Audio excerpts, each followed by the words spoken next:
Well, it's something that I've done for several years. It's just always something I wanted to do. Introduce our talented Vancouver musicians to the cream of the crop New York musicians and vice versa. That's the whole goal.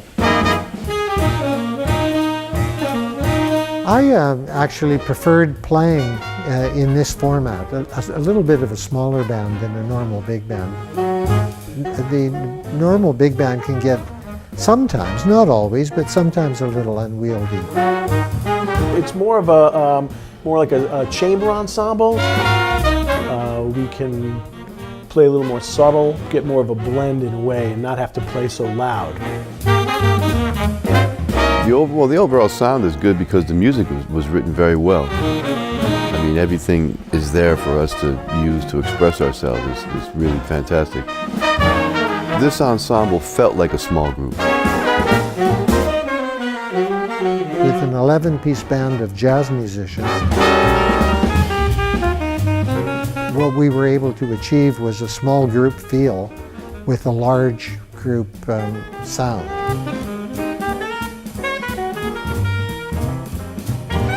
This is really special in that we have kind of a unusual mix of American and Canadian musicians in this little big band. The playing is at a very high level and always swinging.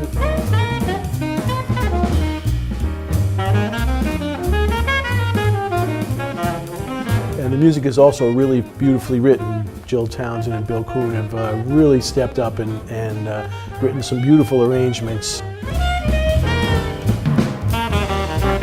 There were two records that I loved, Gene Ammons' Late Hour Special and the Eddie Lockjaw Davis Big Band. And when I heard those two records, I said, I want to do that.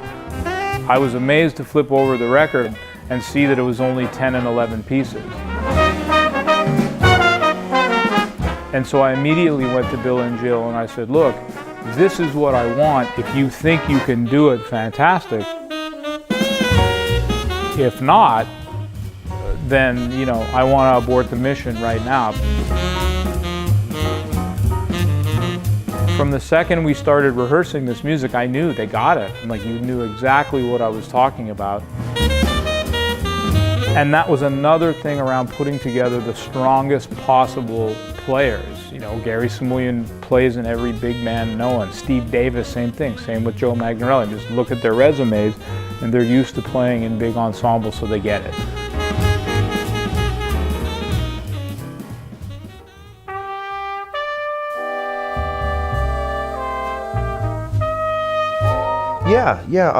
Cory has done a great deal of partnering with fellow New York musicians and kind of pulling the Vancouver cats with the New York cats together. I guess I met him in New York and I was impressed with his playing. And then, of course, as the years went on, he brought me to the cellar a few times. And then we did some stuff in New York together.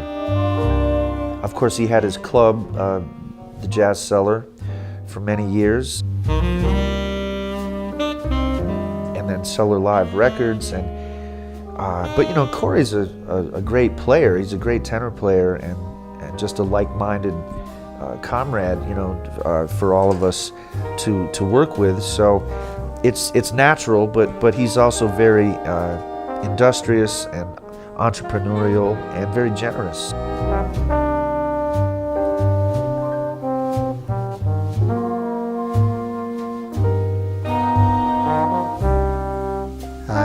I've watched him grow and mature as a saxophone player, and he claims to get nervous when I'm around, but it certainly didn't show on this recording date.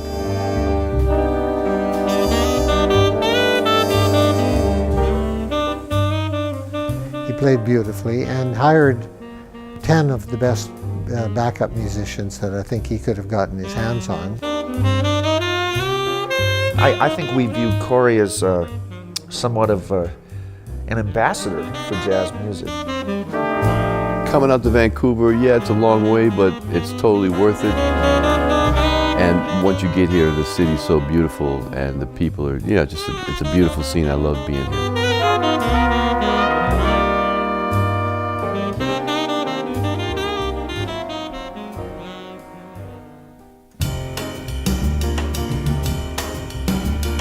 we open things up at the gigs. So when we were at the live gigs previous to this recording, I'm looking around at Steve and Joe and Gary and PJ, looking around at all the Vancouver guys playing and being really into it. And then on the car ride back to the hotel, having Steve tell me that, yeah man, Paul really plays his butt off. And yeah man, Jesse Cahill's really dealing. And yeah man, Chris, tell me more about Chris Gestrin.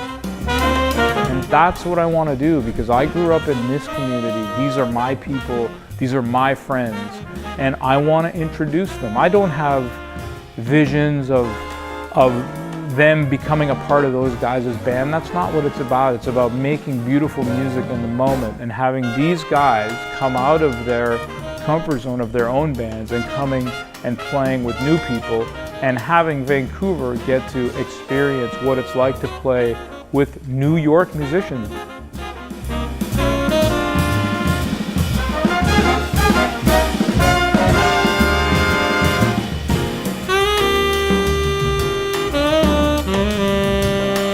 Everybody is a little bit out of their comfort zone, and the audience thrives on music that's out of the comfort zone because it's exciting, it's new, it's unpredictable.